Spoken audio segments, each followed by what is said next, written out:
दोस्तों अभी आपने देखा कि मार्केट में अनार आना शुरू हो चुके हैं।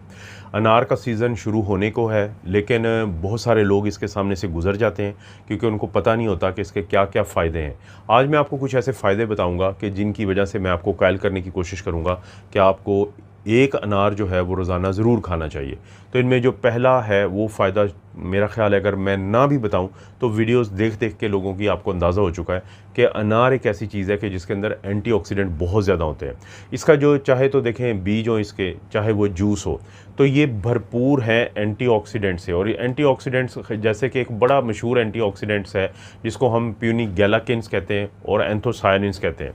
अब देखें एंटीऑक्सीडेंट्स का बुनियादी किरदार होता है आपकी सेहत के अंदर। वो किरदार कैसे होता है कि जैसे जैसे हमारी उम्र बढ़ती है तो हमारी जिस्म के अंदर हमें नुकसान पहुंचाने वाले ऑक्सीजन फ्री रेडिकल्स बन रहे होते हैं जैसे कि पहले बन रहे थे, लेकिन जवानी में क्या होता है कि इनका तोड़ के तौर पे एंटीऑक्सीडेंट बन रहे होते हैं। लेकिन बढ़ती उम्र के साथ एंटीऑक्सीडेंट का बनने की तादाद कम हो जाती है, लेकिन फ्री रेडिकल बनते रहते हैं। तो ऐसे में ज़रूरी के है कि हम बाहर से कोई भी ऐसी चीज़ खाएं कि जिसके अंदर एंटीऑक्सीडेंट मौजूद हो वाफर मिकदार में, और वो वही किरदार अदा करेंगे जो कुदरती एंटीऑक्सीडेंट करते हैं, ताकि आपको जो दायमी बीमारियाँ होती हैं जो कि इन्फ्लेमेशन या सोजिश की वजह से होती हैं इन फ्री रेडिकल्स की वजह से, तो वो ना हो पाए। पहली ये वजह है।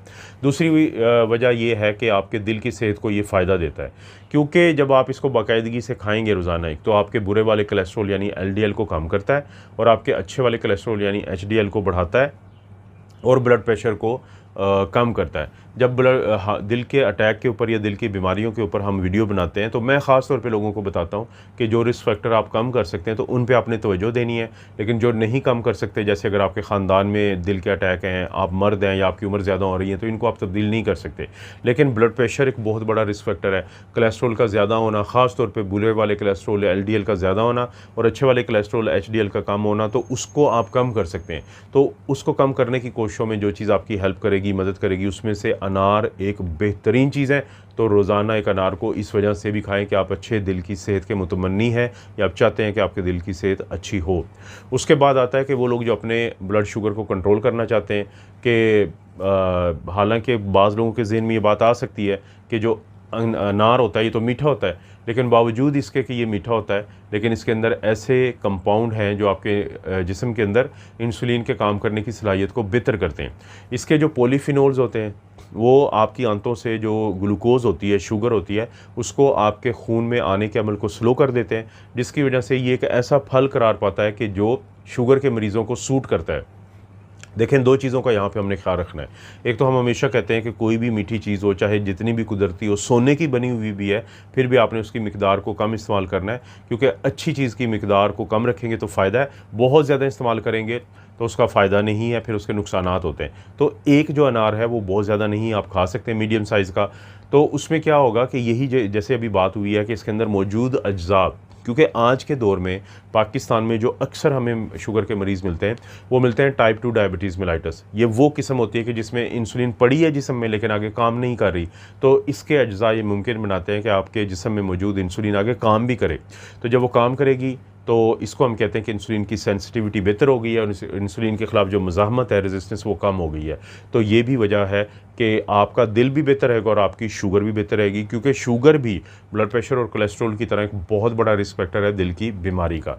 इसके बाद बारी आती है कि आपके मुदाफ़ती निज़ाम को ये मजबूत करती है, क्योंकि इसके अंदर होता है बहुत ज़्यादा विटामिन सी, विटामिन के, फोलेट और पोटेशियम, जिसकी वजह से ना सिर्फ ये कि आपका मुदाफ़ती निज़ाम बेहतर होता है, बल्कि ये जो छोटी मोटी हमें इन्फेक्शंस होती रहती हैं, जैसे आजकल अभी की मैं बात कर रहा हूँ कि ये सितंबर का महीना चल रहा है 2025 का, तो इस वक्त पंजाब, लाहौर में, पाकिस्तान के इस एरिया में ख़ास तौर पे वायरल इन्फेक्शंस बहुत ज़्यादा हैं। अब मुदाफ़ती निज़ाम का ये रोल होता है कि अगर तो आपका मुदाफ़ती निज़ाम मजबूत है तो आपको अलामात की शिद्दत कम आएगी और कम दिन आप उस हालत में रहेंगे कि आप बाकी काम ना कर सकें। लेकिन वो लोग जिनका मुदाफ़ती निज़ाम कमज़ोर होता है उनको अलामात की शिद्दत ज़्यादा आती है, उनको छींकें, उनको ज़ुकाम, उनको जिस्म में दर्द, उनको कमज़ोरी, उनको बुखार बहुत ज़्यादा रहता है और फिर दिन भी ज़्यादा लगते हैं। तो इसीलिए हम दोस्तों को कहते हैं कि आप ऐसी चीज़ों का इस्तेमाल ज़रूर करें कि जो आपके मुदाफ़ती निज़ाम को बेहतर करते हैं, क्योंकि इसी ने जंग लड़नी होती है। तो अनार का एक रोज़ाना अनार का इस्तेमाल आपके मुदाफ़ित निज़ाम को बेहतर रखता है। तो ये भी एक वजह है जो आपको कायल करेगी कि आपको एक अनार रोज़ाना ज़रूर इस्तेमाल करना चाहिए। इसके बाद बारी आती है कि कैंसर के ख़िलाफ़ भी इसकी कुछ खसूसियात हैं। इसके अंदर कुछ ऐसे भी कंपाउंड होते हैं जो कैंसर सेल जो हैं उनके बढ़ने के अमल को रोकते हैं, और ख़ास तौर पे मर्दों के अंदर जो प्रोस्टेट का होता है और ख़वातीन में जो ब्रेस्ट का कैंसर होता है उसको ख़ास तौर पे। और क्योंकि ये सोजिश को भी कम करते हैं, और सोजिश एक ऐसी चीज़ है कि जो कि जिसका ताल्लुक़ होता है कैंसर के साथ। क्योंकि देखें, कैंसर कहते हैं किसे हैं, हमारे जिस्म में रूटीन में सेल्स जो हैं पैदा होते हैं और कम होते हैं, पैदा होते हैं और कम होते हैं। तो को तकसीम दर तकसीम का एक ऐसा अमल है जो चलता रहता है। लेकिन किसी के जिस्म में या तो सोजिश बहुत ज़्यादा रहती हो, या फिर उसके जिस्म में जब ये टूट फूट होती है सेल्स की और नए बनते हैं, तो उस दौरान अगर मुदाफ़ित निज़ाम भी कमज़ोर हो तो ये सेल गलत तरीके से तकसीम होते हैं। तो वो जो तब्दीली आती है वो फिर कुछ ऐसे सेल्स को जन्म दे देती है कि जिनका जेनेटिक मटीरियल, जीनियाती जो उनके अंदर मटीरियल होता है, तो वो फिर तकसीम बहुत तेज़ी से होती है और बाकी किसी और चीज़ को नहीं तकसीम होने देती। तो वो ही सारे जिस्म में जगह घेरती जाती है जिसको हम कैंसर कहते हैं। तो क्योंकि अनार के अंदर ऐसे अज्जा मौजूद हैं जो ना सिर्फ कि आपके मुदाफ़ित निज़ाम को मजबूत करते हैं, जिन्होंने इनको पकड़ना होता है कैंसर सेल्स को इब्तिदा में, आपके जिस्म में सोजिश को कम करते हैं अनार का इस्तेमाल, तो वो भी फिर ज़ाहिर है कि कैंसर के रिस्क को बढ़ाती है, तो वो भी कम हो जाएगा।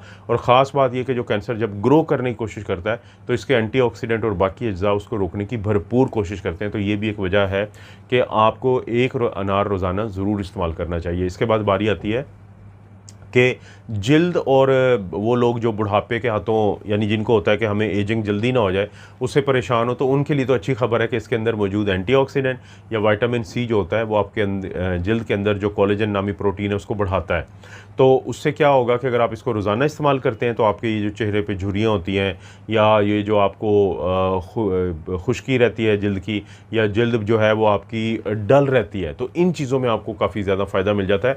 क्योंकि हमारी जिल्द हमारे जिस्म का सबसे बड़ा आर्गन है, सबसे बड़ा एक ऐसा वो उज़्व है कि जिसके बारे में हम कम तवज्जो देते हैं। पानी और कोलेजन का होना, ये बुनियादी चीज़ें आपकी जिल्द के लिए। अब अगर आप अनार को इस्तेमाल करते हैं तो इसके अंदर क्या है, पानी तो है, सबको पता है। दूसरा इसके अंदर क्या है, इसके अंदर विटामिन सी, और विटामिन सी कोलेजन के बनने में इंतहाई ज़्यादा बुनियादी किरदार अदा करती है। जितनी कोलेजन बनती जाएगी उतनी ज़्यादा आपकी जिल्द अच्छी होती जाएगी। अच्छी जिल्द होगी जितनी ज़्यादा, झुर्रियाँ कम बनेंगी और जवान आप ज़्यादा नज़र आएंगे, क्योंकि आपकी जिल्द की सेहत आपकी अपनी सेहत के साथ चलती है।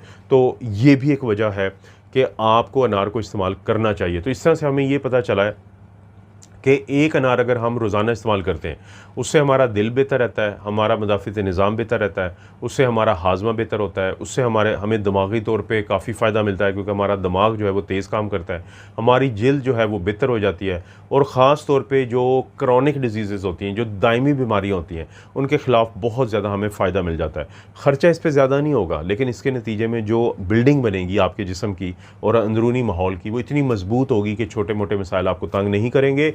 तो इसलिए ज़रूरी है कि एक अनार का इस्तेमाल अपनी सेहत के लिए करें। और जब आप अनार खाएं तो आपको ये बात बड़ी अच्छी लगेगी, जब आपको टेस्ट अच्छा लगेगा तो फिर साथ ही इस वीडियो को लाइक करके, चैनल को सब्सक्राइब करके वीडियो को शेयर करें, ताकि मज़ीद अनार लोग खाएं और मज़ीद हमारे जो सब्सक्राइबर भी बढ़ें।